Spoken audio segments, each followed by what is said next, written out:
સુરત ઉધના પોલીસની લિસ્ટેડ બુટલેગરો પર લગોલગ કાર્યવાહી। લિસ્ટેડ બુટલેગર પંકજ રાણાના ઘરમાં બનાવેલ ચોરખાનામાંથી વિદેશી દારૂનો જથ્થો ઝડપી પાડ્યો। પોતાના ઘરના રસોડામાં બનાવવામાં આવ્યું હતું ચોરખાનું। દિવાલમાં પણ બકોર પાડી ચોરખાનું બનાવવામાં આવ્યું।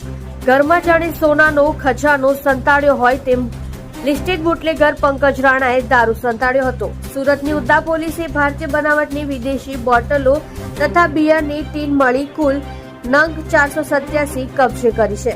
અલગ અલગ ખાનામાંથી કુલ ₹66,000નો દારૂનો ઝડપી પાડ્યો છે।